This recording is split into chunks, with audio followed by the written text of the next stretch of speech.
ஒரு பாத்திரத்தில் 2 லிட்டர் தண்ணி சேர்த்துக்குங்க. அதில் 1½ டீஸ்பூன் கல்லுப்பு சேர்த்துக்குங்க. இப்போ இந்த தண்ணியை மூடி வச்சு நல்லா கொதிக்க விடுங்க. தண்ணி நல்லா கொதிச்சதுக்கப்புறமா 3 கப் சோயாவை இதில் சேர்த்துருங்க. உங்களுக்கு எவ்வளோ சோயா வேணுமோ நீங்கள் அந்தளவுக்கு சேர்த்துக்கலாம். இப்போ இதை நல்லா கிளறி விடுங்க. இந்த சோயா 2 நிமிஷத்தில் நல்லா சாஃப்ட் ஆயிரும். நல்லா ஒரு கொதி வரட்டும். இந்த மாதிரி கொதிக்கணும். ரொம்ப நேரம் வேக வைக்கணும்னு அவசியம் இல்லை. இப்போ இதை கையில் எடுத்து அழுத்தி பாருங்கள், நல்லா பஞ்சு மாதிரி இருக்கும். இப்போ இதை நல்லா சாஃப்ட் ஆனதுக்கப்புறமா இதில் இருக்கிற தண்ணி எல்லாத்தையுமே நல்லா வடிச்சிருங்க.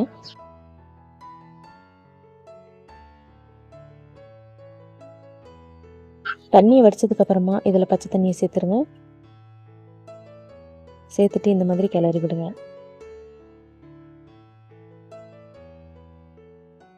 சூடு கொஞ்சம் குறைஞ்சதுக்கப்புறமா இதை கை வச்சுட்டு நல்லா தண்ணி இல்லாமல் பிழிஞ்சு விட்டுக்குங்க.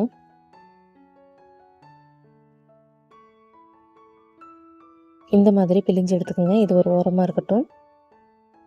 ஒரு கடாயில் 4 டேபிள் ஸ்பூன் எண்ணெயை சேர்த்துக்குங்க. எண்ணெய் நல்லா சூடானதும் 5 பூண்டை கட் பண்ணி சேர்த்துக்குங்க. இது கூட சின்ன துண்டு இஞ்சியை நீள நீளமாக கட் பண்ணி சேர்த்துக்குங்க. கொஞ்சமாக கருவேப்பிலை சேர்த்துட்டு இதை நல்லா வதக்கி விடுங்க.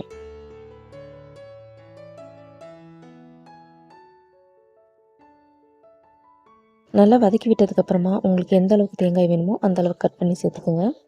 அது கூடவே 4 பச்சை மிளகாயும் கட் பண்ணி சேர்த்துக்குங்க. இப்போ இது எல்லாத்தையுமே நல்லா வதக்கி விடுங்க.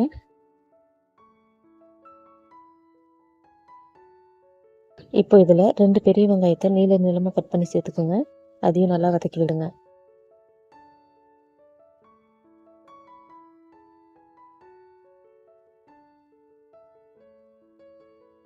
உங்கள் காரத்துக்கு தகுந்த மாதிரி மிளகாய்த்தூள் சேர்த்துக்கோங்க. நான் 2 டீஸ்பூன் மிளகாய்த்தூள் சேர்த்துக்கிறேன். 1½ டீஸ்பூன் மல்லித்தூள், 1/4 டீஸ்பூன் மஞ்சள்தூள், 1/2 டீஸ்பூன் கரம் மசாலா, 1/2 டீஸ்பூன் மிளகுத்தூள், தேவையான அளவு உப்பு சேர்த்துட்டு இதை நல்லா மிக்ஸ் பண்ணி விடுங்க.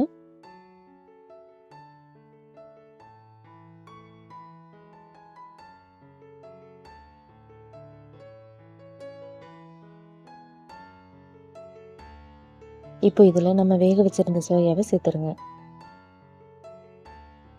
இப்போ இதில் கொஞ்சமாக தண்ணி சேர்த்துட்டு நல்லா கலந்து விடுங்க. அதிக தண்ணி சேர்த்துட வேண்டாம்.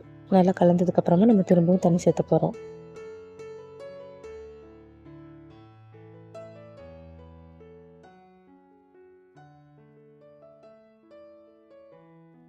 இதில் ஒரு 1/2 கப் தண்ணி சேர்த்துருங்க. இப்போ இதை நல்லா கலந்து விடுங்க.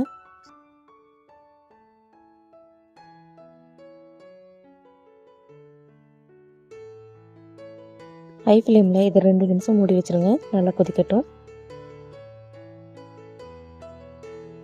2 நிமிஷம் ஆனதுக்கப்புறமா ஒரு தக்காளி கட் பண்ணி சேர்த்துருங்க.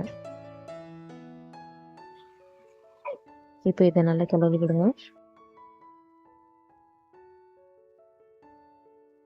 அந்த பாத்திரம் ரொம்ப சின்னதாக இருக்கிறதுனால நான் பெரிய பாத்திரத்துக்கு மாற்றிக்கிட்டேன்.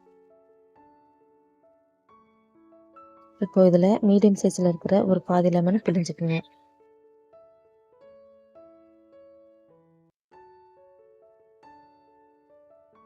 இப்போ இதில் 2 டீஸ்பூன் மிளகுத்தூள் சேர்த்துக்குங்க.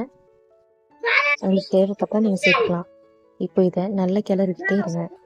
ஹை ஃப்ளேம்லேயும் மீடியம் ஃப்ளேம்லேயும் மாற்றி வச்சு இதில் இருக்கிற தண்ணியெல்லாம் நல்லா வத்துற மாதிரி கிளறிக்கிட்டே இருங்க. இது நல்லா ட்ரை ஆகணும். இதில் கொஞ்சமாக மல்லி இலை சேர்த்துட்டு நல்லா கிளறிக்கிட்டே இருங்க.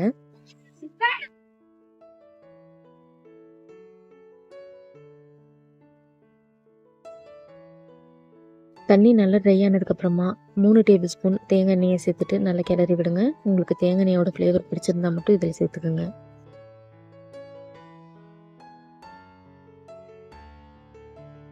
இப்போ நமக்கு சோயா ஃப்ரை தயாராகிருச்சு. இந்த சோயா ஃப்ரையை நீங்கள் சாதத்தோடையும் வச்சு சாப்பிடலாம், இல்லைன்னா சப்பாத்தி கூட நீங்கள் வச்சு சாப்பிடலாம். ரொம்பவே சூப்பராக இருக்கும்.